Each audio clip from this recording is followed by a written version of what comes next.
श्री गणेशाय नमः। श्री सरस्वतये नमः। श्री सद्गुरुदेव चरण कमलेभ्यो नमो नमः। ओम नमो भगवते वासुदेवाय। श्री राधा कृष्णाय नमो नमः। श्री रामचंद्र डोंगरे जी महाराज द्वारा रचित श्रीमद् भागवत रहस्य चतुर्थ स्कंद।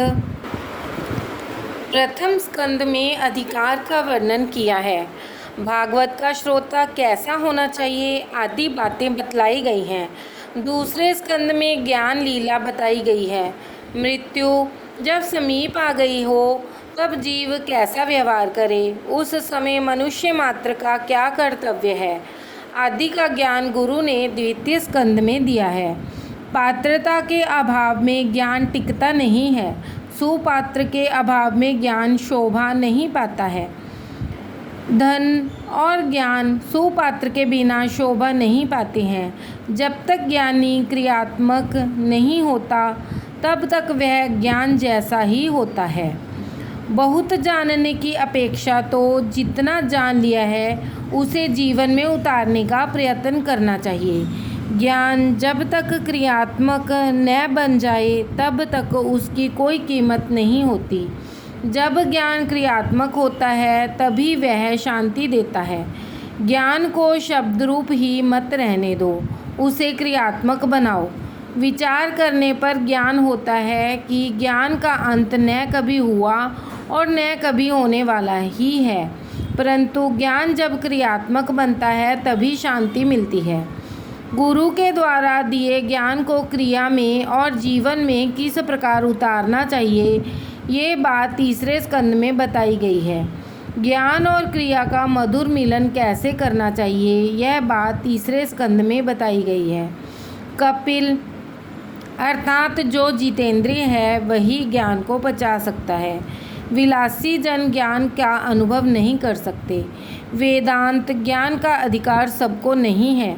वेद ज्ञान का अधिकार विरक्त को ही है।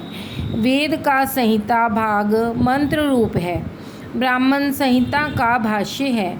आकर्ण्यक में उपनिषद आते हैं। अत्यंत सात्विक जीवन बिताने वाले ऋषि को चिंतन करते हैं, वह उपनिषद है, वही वेदांत है। वेद का अंत ही वेदांत है। अंत का अर्थ है समाप्ति। वेद की समाप्ति उपनिषद है। वैराग्य और संयम के अभाव में ज्ञान पचता नहीं है। उस ज्ञान को जीवन में उतारकर भक्तिमय जीवन बिताने वाले जन बहुत ही बिरले हैं। ज्ञान प्राप्त करना हो तो सरस्वती के किनारे रहना पड़ेगा, कर्दम होना पड़ेगा। आप कर्दम बनेंगे तो आपकी बुद्धि देवहूति बनेगी, अर्थात यदि आप जितेंद्रिय बनेंगे तो आपकी बुद्धि निष्काम बनेगी। ज्ञान सिद्ध होगा। ज्ञान के सिद्ध होने के बाद पुरुषार्थ सिद्ध होता है। अतः चौथे स्कंद में ऐसे 4 पुरुषार्थ की कथा कही गई है। क्रियात्मक ज्ञान की आवश्यकता 4 पुरुषार्थ एवं 7 शुद्धियाँ। तृतीय स्कंद में सर्ग लीला थी और चौथे स्कंद में विसर्ग लीला है। पुरुषार्थ 4 हैं, धर्म, अर्थ, काम और मोक्ष। अतः चौथे स्कंद में 4 प्रकरण हैं, धर्म, अर्थ, काम और मोक्ष। धर्म प्रकरण में 7 अध्याय हैं। 7 प्रकार की शुद्धि होने पर धर्म की सिद्धि होती है। देश शुद्धि, काल शुद्धि, मंत्र शुद्धि, देह शुद्धि, विचार शुद्धि, इंद्रिय शुद्धि और द्रव्य शुद्धि। अर्थ प्रकरण में 5 अध्याय हैं, जो यह बताता है कि अर्थ की प्राप्ति 5 साधनों से होती है। अर्थ की प्राप्ति के 5 साधन ये हैं: माता पिता के आशीर्वाद, गुरु कृपा, उद्यम, प्रारब्ध और प्रभु कृपा। इन 5 प्रकार के साधनों से ध्रुव को अर्थ की प्राप्ति हुई थी। काम प्रकरण में 11 अध्याय हैं। ये अध्याय यह बताते हैं कि काम इंद्रियों में बसा हुआ है। 5 ज्ञानेंद्रियाँ, 5 कर्मेंद्रियाँ और 11वां मन। इन 11 ठिकानों में काम बसा हुआ है। रावण के 10 मस्तक थे, अतः रावण अर्थात काम इंद्रियों में बसा हुआ है। जो सबको आनंद देता है वह राम और जो सबको रुलाता है वह रावण। काम जीव मात्र को रुलाता है, काम मन में से जाता नहीं है, वह विघ्न रूप है। मन में काम आँख द्वारा प्रवेश करता है, इसलिए आँखों में रावण काम को मत आने दो। राम जैसे निर्विकारी बनोगे तो रावण अर्थात काम मरेगा, काम मरेगा तो राम मिलेंगे। मोक्ष प्रकरण के 8 अध्याय हैं। महाप्रभु जी ने कहा है कि प्रकृति 8 प्रकार की है। भूमिरापो अनलो वायु हम मनो बुद्धिरेव च अहंकार इति। पृथ्वी, जल, अग्नि, वायु, आकाश, मन, बुद्धि और अहंकार, इस अष्टाधा प्रकृति को जो काबू में रखता है उसे मोक्ष मिलता है। जो अष्टधा प्रकृति के बंधन से मुक्त होता है वह कृतार्थ होता है। प्रकृति पर विजय पाने वाले को मुक्ति मिलती है। पृथ्वी, जल, आकाश, वायु, तेज, मन, बुद्धि तथा अहंकार को काबू में रखो। प्रकृति का अर्थ है स्वभाव। अनेक जन्मों में संस्कार मन में संचित रहते हैं। बड़े बड़े ऋषि भी प्रकृति को अर्थात स्वभाव को वश में नहीं रख सके हैं, इसलिए बंधन में पड़े हैं। अष्टधा प्रकृति पर विजय पाने वाले को मुक्ति मिलती है। प्रकृति के वश में जो होता है वह जीव है और जो प्रकृति को वश में रखता है वह ईश्वर है। श्रवण, कीर्तन और 8 प्रकार की भक्ति जिसकी सिद्ध होती है वह ईश्वर का हो जाता है। तुम भगवान जैसे न बन सको तो कोई हर्ज नहीं, मगर भगवान के तो होकर रहो। इस प्रकार 31 अध्यायों का चौथा स्कंध है। 4 पुरुषार्थों में पहले धर्म है और अंत में मोक्ष, बीच में अर्थ और काम है। इस क्रम को लगाने में भी रहस्य है। धर्म और मोक्ष के बीच काम और अर्थ को रखा गया है। यह क्रम बताता है कि अर्थ और काम को धर्म और मोक्ष के अनुसार प्राप्त करना है। धर्म और मोक्ष ये दोनों पुरुषार्थ मुख्य हैं, बाकी के 2 अर्थ और काम गौण हैं। धर्म के विरुद्ध कोई भी पुरुषार्थ सिद्ध नहीं होता। धर्म का हमेशा स्मरण रखो। सबसे पहला पुरुषार्थ धर्म है। धर्मानुसार ही अर्थ और काम की प्राप्ति करनी है। पैसा मुख्य नहीं है, धर्म ही मुख्य है। मानव जीवन में धर्म ही प्रधान है। धन से सुख नहीं मिलता है, सुख मिलता है अच्छे संस्कारों से, संयम से और सदाचार से, प्रभु भक्ति से और त्याग से सुख मिलता है। धर्म से धन कभी भी श्रेष्ठ नहीं हो सकता। धर्म इस लोक और परलोक में सुख देता है। मरने के बाद धन साथ नहीं जाता, धर्म ही साथ जाता है। अतः धन से धर्म श्रेष्ठ है। जब से लोग अर्थ को महत्व देने लगे हैं तब से जीवन बिगड़ गया है। स्वामी शंकराचार्य ने एक जगह अर्थ को अनर्थ कहा है। अर्थ अनर्थ भाव्य नित्यम। जब मनुष्य धर्म को धन से विशेष समझता है तब जीवन सुधरता है। अर्थ को धर्मानुकूल रखो। जो अर्थ धर्मानुकूल नहीं होता वह अनर्थ है। देश को संपत्ति की जितनी ज़रूरत है इससे अधिक अच्छे संस्कारों की ज़रूरत है। तुम अपने जीवन में धर्म को सबसे पहला स्थान दो। जीवन में जब काम, सुख और अर्थ गौण बनता है तभी जीवन में दिव्यता आती है। दिव्यता का अर्थ है देवत्व। धर्म की गति सूक्ष्म है। धर्म भी अनेकों बार अधर्म बन जाता है। सद्भावना के अभाव में किया गया धर्म सफल नहीं होता। सत्य का अर्थ है ईश्वर। ईश्वर का भाव जो मन में प्रत्यक्ष सिद्ध करे उसी का धर्म पूर्णतः सफल होता है। मनुष्यों के शत्रु बाहर नहीं हैं, वे तो मन के अंदर ही हैं। अंदर के शत्रुओं को मारोगे तो जगत में तुम्हारा कोई शत्रु नहीं रहेगा। धर्म क्रिया सद्भाव के बिना सफल नहीं होती। जगत के किसी भी जीव के प्रति कुभाव रखोगे तो वह जीव तुम्हारे प्रति भी कुभाव ही रखेगा। सभी क्षेत्रों में क्षेत्रज्ञ रूप से परमात्मा बसे हुए हैं, इसीलिए किसी भी जीव के प्रति कुभाव रखना ईश्वर के प्रति कुभाव रखने के बराबर है। शास्त्र में तो यहाँ तक कहा गया है कि किसी जीव के साथ तो क्या, किसी जड़ पदार्थ के प्रति भी कुभाव नहीं रखना चाहिए। कहा गया है सुहृद सर्वभूतानां। ऐसा नहीं कहा गया कि सुहृद सर्व जीवानां। जड़ पदार्थों के साथ भी प्रेम करना है, सब में सद्भाव रखो, अर्थात जड़ पदार्थों के प्रति भी प्रेम रखो। मनुष्य में जब स्वार्थ बुद्धि जागती है तब वह दूसरों के विनाश के लिए तत्पर होता है। तुम यदि दूसरों के प्रति कुभाव रखोगे तो उसके मन में भी तुम्हारे प्रति कुभाव आ जाएगा। इस पर विचार करने योग्य एक दृष्टांत है। एक देश में वहाँ के राजा और नगर सेठ गाढ़े मित्र थे। दोनों सत्संग करते थे। दोनों का एक दूसरे के पर खूब प्रेम था। उस बनिए का व्यापार चंदन की लकड़ी बेचने का था। सेठ का धंधा अच्छा नहीं चल रहा था। 4-5 साल तक घाटा हुआ। आखिर मुनीम जी ने बताया कि अब तो लकड़ी में दीमक लग गई, बिगड़ा हुआ माल कोई लेता नहीं है। यदि इस साल में पूरे प्रमाण में चंदन नहीं बिकेगा तो व्यापार ठप हो जाएगा। अब चंदन जैसी कीमती लकड़ी ज़्यादा प्रमाण में राजा के सिवा और कौन लेता। स्वार्थ मनुष्य को पागल बना देता है। मनुष्य के मन में जब स्वार्थ जगता है तब वह दूसरे के विनाश करने को भी तैयार हो जाता है। दूसरे का नुकसान करने वाले को कभी फायदा नहीं होता। मनुष्य के हृदय में जब स्वार्थ जागता है तब विवेक नहीं रहता। प्रत्येक मनुष्य के हृदय में स्वार्थ तो रहता है मगर उसमें विवेक तो रखना ही चाहिए।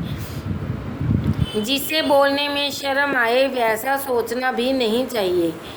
नगर सेठ ने सोचा कि इस राजा को कुछ हो जाए तो बहुत अच्छा है। वह मर जाएगा तो उसको जलाने के लिए चंदन की लकड़ी की ज़रूरत पड़ेगी। इस प्रकार मेरा सारा चंदन बिक जाएगा और व्यापार भी ठीक चलेगा। इस तरह सेठ के मन में राजा के प्रति कुभाव उत्पन्न हुआ। दूसरी ओर राजा के मन में सेठ के प्रति कुभाव जागा। उस दिन जब वह सेठ राजा से मिलने आया तब राजा के मन में विचार उत्पन्न हुआ कि सेठ निसंतान है।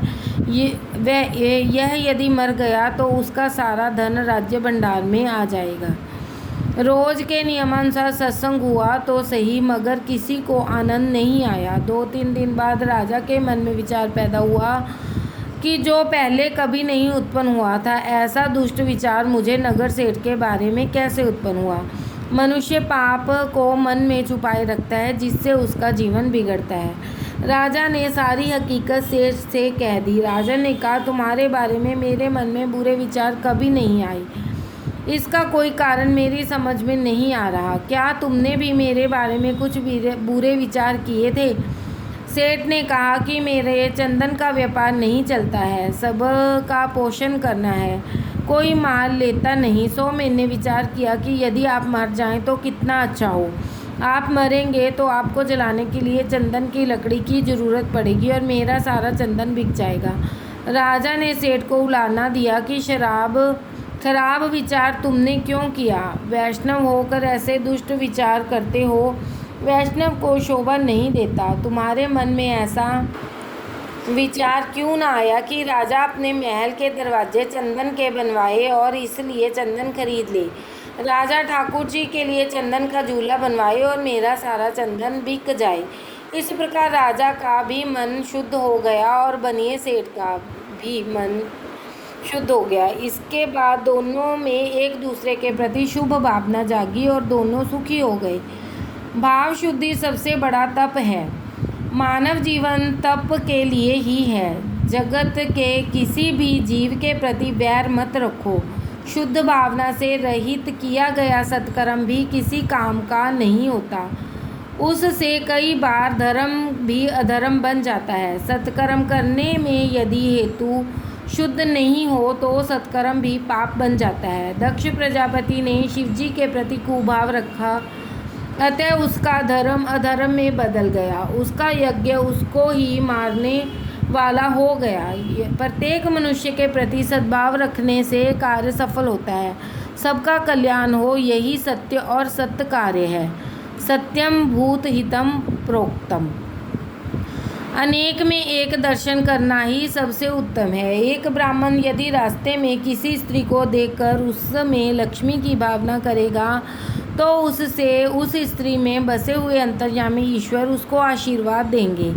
जब कि एक कामी पुरुष काम भाव से उस स्त्री को देखेगा तो उस स्त्री में बसा हुआ परमात्मा उसे श्राप देगा। सभी में ईश्वर भाव रखो। यदि तुम सब में ईश्वर भाव रखोगे तो दूसरे भी तुम में ईश्वर भाव रखेंगे। कई बार धर्म भी अधर्म बन जाता है। उसका कारण यह है कि धर्म करने वाला सब में समभाव नहीं रखता। सब में समभाव रखना ही सबसे उत्तम धर्म है। सब में समभाव रखोगे तो सुखी होगे। सद्भाव का अर्थ है ईश्वर का भाव। सब में जो ईश्वर का भाव रखता है वह सुखी होता है और उसका धर्म भी सफल होता है। किसी भी जीव में कुभाव रखने वाले का धर्म सफल नहीं होता। महाभारत में हम देखते हैं कि श्री कृष्ण कई बार अधर्म करते हैं किंतु उनके मन में सबके लिए सद्भाव ही होता है, इसलिए उनका अधर्म भी धर्म बन जाता है। महाभारत के कर्ण पर्व में, द्रोण पर्व में इसी विषय में दृष्टांत मिलते हैं। कर्ण पर्व में कहा गया है कि जिस समय कर्ण अपने रथ का पहिया जमीन से निकाल रहा था तो निशस्त्र था। उसी समय भगवान ने अर्जुन से कहा कि तू इस कर्ण को मार। कर्ण कहता है कि युद्ध शास्त्र का नियम है कि जब शत्रु निशस्त्र हो उस समय उस पर प्रहार न करो, अतः अर्जुन को मुझ पर प्रहार नहीं करना चाहिए। तब श्री कृष्ण कर्ण से कहते हैं कि कर्ण, तुमने आज तक धर्म का कितना पालन किया है? तुमने स्वयं तो धर्म का पालन किया नहीं है, दूसरों को धर्म पालन का उपदेश देते हो। भरी सभा में द्रौपदी का अपमान किया, उस समय तुम्हारा धर्म कहाँ गया था? इसी प्रकार द्रोण पर्व में कथा आती है। द्रोणाचार्य पांडव सेना का विनाश कर रहे थे। श्री कृष्ण ने सोचा कि यह बुढ़ा मरेगा नहीं तो अनर्थ होगा।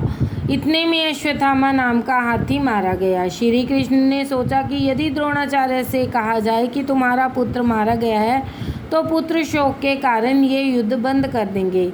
यह सोचकर उन्होंने घोषणा करवा दी कि अश्वत्थामा मारा गया। द्रोणाचार्य ने सोचा कि बेटा तो मार दिया गया है, अब मैं युद्ध क्यों करूं?